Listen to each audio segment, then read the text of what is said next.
오늘 우리에게 주시는 하나님의 말씀은 역대하 8장 12절부터 16절까지 말씀입니다. 제가 봉독하겠습니다. 솔로몬이 낭실 앞에 쌓은 여호와의 제단 위에 여호와께 번제를 드리되 모세의 명령을 따라 매일의 일과대로 안식일과 초하루와 정한 절기 곧 1년의 세 절기 무교절과 칠칠절과 초막절에 드렸더라. 솔로몬이 또 그의 아버지 다윗의 규례를 따라 제사장들의 반열을 정하여 섬기게 하고 레위 사람들에게도 그 직분을 맡겨 매일의 일과대로 찬송하며 제사장들 앞에서 수종 들게 하며 또 문지기들에게 그 반열을 따라 각 문을 지키게 하였으니 이는 하나님의 사람 다윗이 전에 이렇게 명령하였습니다. 제사장들과 레위 사람들이 굳고 일에든지 무슨 일에든지 왕이 명령한 바를 전혀 어기지 아니하였더라. 솔로몬이 여호와의 전에 기초를 쌓던 날부터 준공하기까지 모든 것을 완비하였으므로 여호와의 전 공사가 결점 없이 끝나니라. 아멘. 사람들이 모이면 조직이나 단체가 형성되고 그렇게 형성된 조직은 한 가지의 주된 방향성을 갖게 됩니다. 공통된 하나의 요소로 뭉치게 되는 것이죠. 등산을 좋아하는 사람들끼리 모이면 등산 동아리를 만들게 되고요. 그 동아리의 주된 방향성은 등산을 하는 것입니다. 마찬가지로 축구를 좋아하는 사람들끼리 모이면 축구 동아리가 형성되고 그 동아리는 주로 축구를 하게 되죠. 물론 축구 동아리에서도 축구만 하는 것은 아닙니다. 모여서 같이 식사를 할 수도 있고요. 카페에 가서 교제를 할 수도 있죠. 하지만 같이 식사를 하거나 또 카페를 가는 것은 그 조직의 주요 활동은 아닙니다. 그냥 부수적인 것, 메인에서 파생된 것이죠. 축구 동아리의 메인은 축구고요. 그 곁다리로 이제 식사를 하든지 차를 마시든지 그러는 거죠. 성도가 모이면 어떤 조직이 만들어질까요? 교회가 만들어집니다. 그렇다면 성도들이 모인 그 교회에서는 무슨 일이 주로 행해져야 할까요? 교회에서의 메인 활동은 무엇일까요? 훈련일까요? 전도일까요? 교제일까요? 교회에서 행해지는 메인은 예배입니다. 실제적으로 교회에서 가장 많이 행해지는 것이 무엇입니까? 예배죠. 매일 새벽 예배 드리고요. 수요 예배, 금요 예배, 또 주일 오전, 오후 예배. 그렇게 정규 예배만 해도 이렇게 많고 또 각종 소모임에서 드리는 예배까지 따지면 정말 온전하게 신앙생활을 하는 성도들에게는 매일이 예배라고 볼 수 있습니다. 그런데 어떤 성도는 또 이런 것에 불만을 품기도 하죠. 예배가 이렇게 많냐고. 주일 한 번만 드리면 되지. 굳이 예배가 많아야 하는 이유가 무엇이냐. 그렇게 툴툴대는 분들이 있는 것 같아요. 교회의 주된 일이 예배라는 것은 동의하겠지만 굳이 왜 예배가 이렇게 많아야 하는가 이런 부분입니다. 오늘 본문을 통해 우리는 이 예배에 대해서 한번 생각해 봤으면 좋겠습니다. 예배에 대해서 우리에게 안겨주는 그 진리가 있어요. 솔로몬이 성전을 건축한 후에 그 성전에서 가장 먼저 행해진 일은 무엇일까요? 앞선 이미 7장에서도요 언급되긴 했지만 오늘 본문에서도 사실은 동일하게 보여주고 있습니다. 12절 말씀입니다. 솔로몬이 낭실 앞에 쌓은 여호와의 제단 위에 여호와께 번제를 드리되 이런 말씀이죠. 번제를 드렸다고 지금 말씀을 합니다. 오늘날로 말하면 예배입니다. 성전에서 가장 먼저 한 일, 그리고 가장 많이 한 일이 바로 이 번제, 즉 하나님을 예배하는 일이었다는 것입니다. 그런데 이 성전에서 이 번제가 어떻게 드렸는지 구체적으로도 말씀을 해주십니다. 바로 13절 말씀입니다. 모세의 명령을 따라 매일의 일과대로 안식일과 초하루와 정한 절기 곧 1년의 세 절기 무교절과 칠칠절과 초막절에 드렸더라. 성전에서 번제를 드리긴 했는데요. 그러니까 성전의 메인 활동은 예배라는 것이죠. 그렇게 번제가 드려졌는데 특별히 하나님은 이 예배, 그러니까 번제에 대해서 시간적으로 묶어서 어떻게 예배해야 하는지를 구체적으로 알려주신 것입니다. 먼저 이 예배, 하루를 어떻게 드려야 되는가, 하루의 예배가 어떻게 해야 되는가를 말씀해 주셔요. 이것을 이제 상번제라고 합니다. 매일 성전에서는 아침과 저녁으로 매일 한 번씩 번제를 드리는데 아침과 저녁마다 어린 양 한 마리를 번제로 드려야 했습니다. 그리고 일주일로 묶어서 또 알려주셔요. 일주일을 통으로 봤을 때 일단 매일매일 상번제를 드리죠. 그리고 마지막 안식일에는요. 오늘날로 이제 주일이 되겠죠. 그때는 그 주일에는 상번제의 2배, 그러니까 순양 2마리를 드려야 했습니다. 그것이 번제로 드려집니다. 그리고 이것을 또 한 달 통으로 또 한번 생각을 해주셔요. 한 달로 봤을 때 그 한 달의 초하루, 그러니까 매월 1일이죠. 그 1일에는, 그 초하루에는 수송아지 2마리, 순양 1마리, 또 1년 된 흠없는 순양 7마리를 드려야 했습니다. 이러한 번제가 이제 끊임없이 행해지는 것이죠. 마지막으로 하나님께서는 1년 단위로 통으로 우리를 생각하게 해주십니다. 어떤 예배를 드려야 하는지, 바로 1년 통으로 봤을 때 6월절, 77절, 초막절 이런 말씀을 해주셔요. 6월절이라는 것은 1월에 있고요. 77절은 3월쯤 될 것이고요. 초막절은 7월입니다. 이렇게 1년을 묶어서 1년을 통으로 봐서 어떻게 예배를 드려야 되는지 6월절, 그리고 77절, 초막절 이렇게 각각 예배 의식이 필요하다는 겁니다. 각각 절기마다 수송아지 2마리, 또 순양 1마리, 1년 된 흠없는 순양 7마리 이렇게 복잡한 의식이 치러져야 했습니다. 이것이 솔로몬 성전에서 매일, 그리고 일주일, 그리고 한 달, 그리고 1년에 행해지는 번제 의식이었습니다. 백성들이 성전에 도착할 때, 성전에 있을 때 주로 어떤 분위기였을까요? 성전은 어떤 분위기였을까요? 아마도 온통 그 짐승의 울음소리와, 그리고 피비린내가 나는, 그리고 자욱한 연기, 타는 냄새, 이런 분위기였을 겁니다. 번제가 일상이었고요. 그 번제의 일상이 바로 성전의 모습이었던 것이죠. 번제가 무엇입니까? 속죄 의식입니다. 이 속죄 의식이 늘 있어야 하는 이유가 무엇입니까? 그리고 많이, 그리고 자주, 여러 번 있어야 하는 이유가 무엇입니까?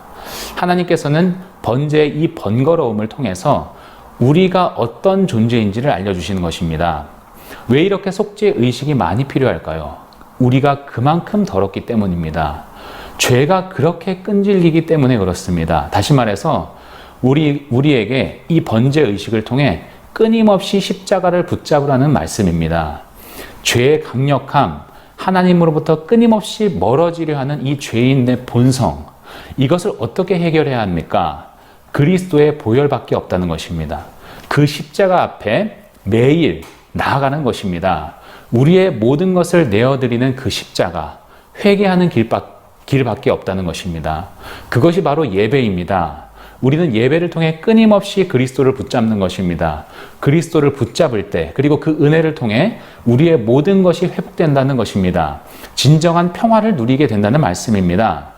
성전된 우리의 모습이 완전한 모습으로 회복된다는 것, 이 완전한 회복, 이 평화를 오늘 본문 마지막 말씀에서 이렇게 표현하고 있습니다. 16절 말씀을 보시면요, 솔로몬이 여호와의 전에 기초를 쌓던 날부터 준공하기까지 모든 것을 완비하였으므로 여호와의 전 공사가 결점 없이 끝나니라, 이런 말씀이 있죠. 성전이 결점 없이 끝났다고 표현하는데, 여기서 결점 없이가 히브리어로 샬렘입니다. 이것은 그러니까 샬롬의 형용사형이 되겠죠. 다시 말해서 성전의 완공 모습을 샬롬이라고 표현하고 있습니다. 성전은 결국 샬롬, 평화를 얻게 되었다는 것입니다. 성도는 예배를 통해 이 샬롬을 누리게 된다는 것입니다. 온전한 성전의 모습이 갖춰진다는 것이죠. 모든 예배를 통해 그리스도를 만나게 되며 그리스도를 통해 참 평안, 샬롬을 얻게 되는 것입니다. 예배가 회복되면 우리의 모든 것이 바르게 자리 잡히게 됩니다. 우리의 진정한 평안과 평화는 예배를 통해 주어질 것입니다. 사랑하는 성도 여러분, 참 예배자로서 세워지길 원합니다. 예배의 승리자가 되길 원합니다. 하나님을 만나는 그 예배 자리를 더욱더 사모하시는 우리 모든 성도들 되시길 소망합니다. 함께 기도하겠습니다. 참 좋으신 하나님 아버지, 감사합니다. 오늘도 주의 말씀을 붙잡고 나아갑니다. 우리의 예배가 회복되길 원합니다. 그리스도를 만나고 그리스도를 붙잡는 예배가 있길 원합니다. 십자가 앞에 매일매일 나아가서 우리의 모든 죄를 아뢰게 하시고 예배를 통해 참 평안과 샬롬을 누리게 되는 우리 모든 성도 될 수 있도록 인도하여 주시옵소서. 모든 영광 주께 돌리며 예수 그리스도의 이름으로 기도드립니다. 아멘.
하소서.